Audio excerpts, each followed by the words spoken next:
Just because of these two people, and because of this book specifically, I finally know who I am as a person. Hey unicorns, so for today's video I'm going to be doing the Divergent book review because I read the book and I loved it and I thought I would share my love and basically just the storyline with the rest of the world. In the city they are broken into 5 factions. 1, Erudite, they value intelligence. Dauntless, they value bravery. Amity, they value peace. Candor, they value the truth and honesty.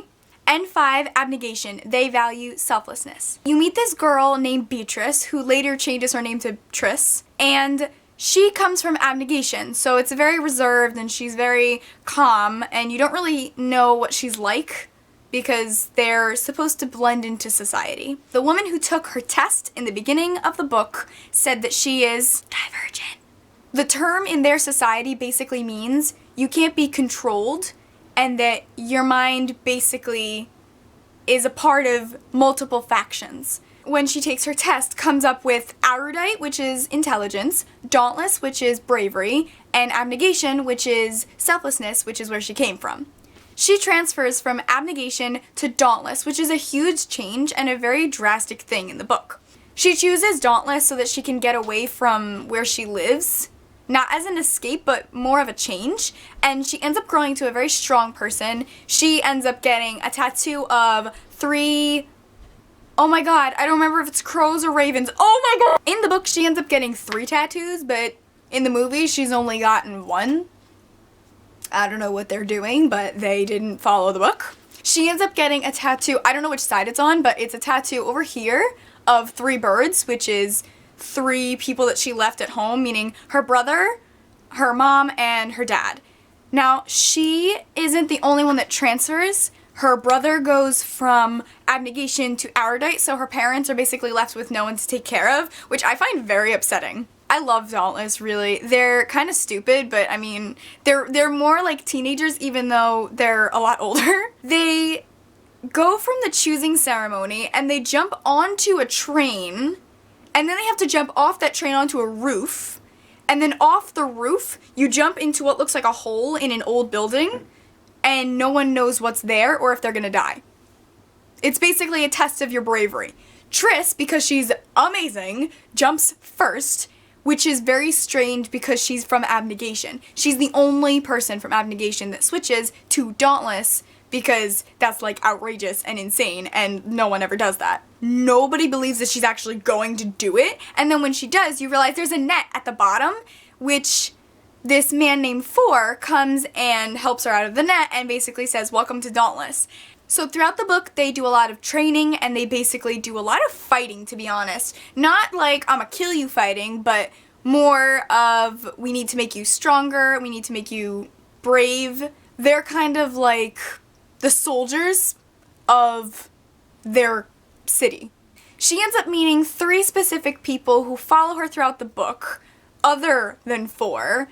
Christina, Will, and Albert, who you basically just call Al. They go through something called a fear landscape, which tests all your fears. Most people go through it and it takes them a while because they have so many, but with Triss, it's a very short period of time that she goes through.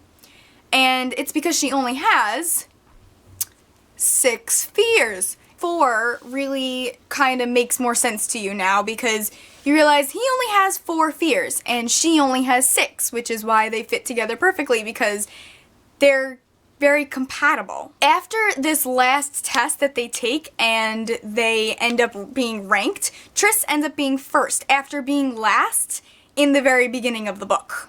At this point you learn to hate some characters because you realize they're going against everything that you have learned and been through in this book. I really won't say it any other way. You want to hurt someone in this book. Another thing that starts going downhill and basically goes into chaos is the entire city.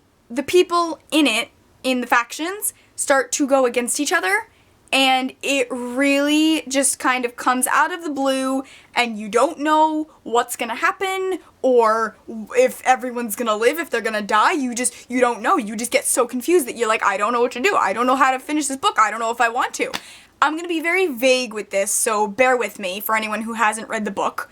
One faction goes against another faction but brings a third faction into this, and it really helps you understand the real meaning of Divergent and the whole concept of what it means to be divergent. At the very end of the book, you cry a lot, and it's not a bad crying, but you cry because it's over and you don't know what to do with yourself at this point.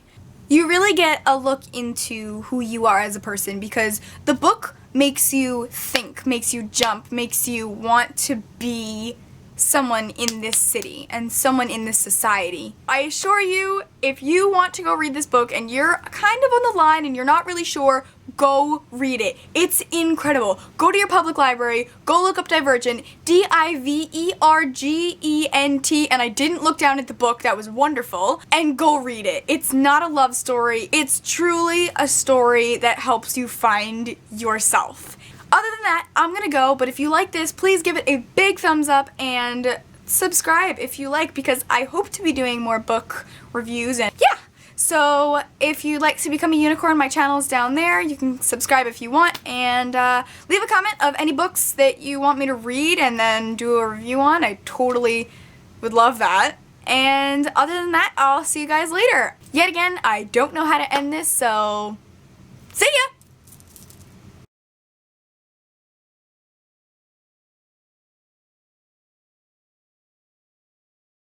It is so hot in here.